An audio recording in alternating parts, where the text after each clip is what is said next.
Hello students, good morning, very very good morning. आज अपन एक simple सा कंसेप्ट समझने वाले हैं, गुडविल वैल्यूएशन। तो 2 मिनट में आपको गुडविल वैल्यूएशन के सारे फार्मूलेज में आपको क्लियर करवाने वाला हूँ। तो सबसे पहले तो अपन बात करते हैं गुडविल वैल्यूएशन की। तो गुडविल वैल्यूएशन की जो मेथड्स हैं वो टोटल मेथड है 4 मेथड। कौन सी मेथड है? एवरेज प्रॉफिट मेथड की मेथड है, दूसरा सुपर प्रॉफिट मेथड है, तीसरी कैपिटलाइजेशन। कैपिटलाइजेशन में 2 मेथड है, तो टोटल कितनी मेथड हो गई? 4 method. Average profit, super profit और कैपिटलाइजेशन। हालांकि एवरेज प्रॉफिट में भी 2 है, सिंपल एवरेज और वेटेड एवरेज। तो ऐसे करें तो 5 मेथड हो गई। तो सिंपल एवरेज, वेटेड एवरेज, उसके बाद सुपर प्रॉफिट मेथड, उसके बाद कैपिटलाइजेशन मेथड। कैपिटलाइजेशन में कैपिटलाइजेशन ऑफ एवरेज प्रॉफिट और कैपिटलाइजेशन ऑफ सुपर प्रॉफिट। तो ऐसे करके 5 टाइप अपन समझने वाले हैं।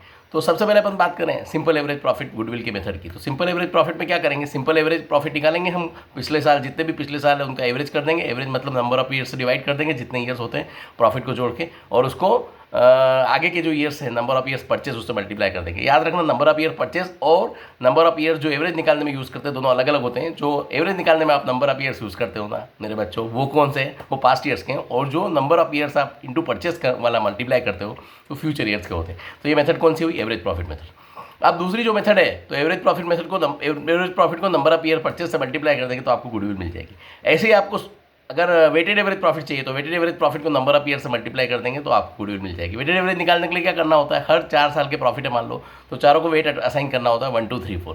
वेट असाइन करने में अपने को ध्यान में रखना है कि जो रिसेंट ईयर है ना उसको सबसे ज़्यादा वेट असाइन करना है, और जो अर्लीस्ट ईयर है उसको सबसे कम वेट असाइन करना है, और 1 से शुरू करना है। ऐसे करके फिर मल्टीप्लाई करेंगे तो प्रोडक्ट निकलेगा। प्रोडक्ट को टोटल वेट से डिवाइड करेंगे तो आपको वेटेड एवरेज प्रॉफिट मिल जाएगा। वेटेड एवरेज प्रॉफिट को नंबर ऑफ ईयर परचेज से मल्टीप्लाई करेंगे, you will get the goodwill. अगली जो मेथड है सुपर प्रॉफिट मेथड है। सुपर प्रॉफिट मेथड में अपने को क्या करना होता है? सुपर प्रॉफिट को नंबर ऑफ ईयर परचेज से मल्टीप्लाई करना होता है। तो सुपर प्रॉफिट क्या होता है? सुपर प्रॉफिट मतलब एक्स्ट्रा प्रॉफिट। तो जो आपका एवरेज प्रॉफिट है उसमें से नॉर्मल प्रॉफिट अगर माइनस करेंगे तो उसको हम बोलते हैं सुपर प्रॉफिट। एवरेज प्रॉफिट तो हमने बात करी है कैसे निकलता है, और नॉर्मल प्रॉफिट कैसे निकलता है? जो भी आपने बिजनेस में कैपिटल एम्प्लॉयड किया हुआ है उसको नॉर्मल रेट से मल्टीप्लाई करेंगे, डिवाइड बाय 100, तो आपको क्या मिलेगा? आपको मिल जाएगा नॉर्मल प्रॉफिट। तो एवरेज प्रॉफिट और नॉर्मल प्रॉफिट का जो डिफरेंस होगा that will be super profit. Super profit को नंबर ऑफ ईयर परचेज से मल्टीप्लाई करेंगे तो गुडविल मिल जाएगी।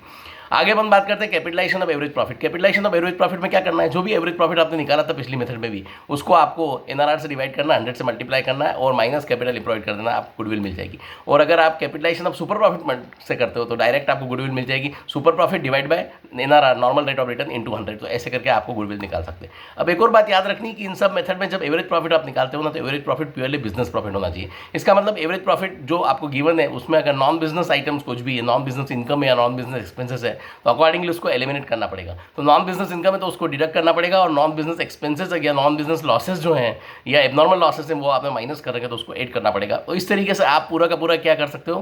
करेक्ट एवरेज प्रॉफिट निकालोगे, बिजनेस प्रॉफिट, और उसकी बेसिस पे गुडविल निकलेगी, क्योंकि गुडविल जो है ना नॉन बिजनेस प्रॉफिट पे नहीं निकलती। तो ये सिंपल से फार्मूले हैं जो आप गुडविल कैलकुलेशंस के लिए यूज कर सकते हो। Okay, thank you so much. Next video में अपन अगला टॉपिक लेके चलेंगे।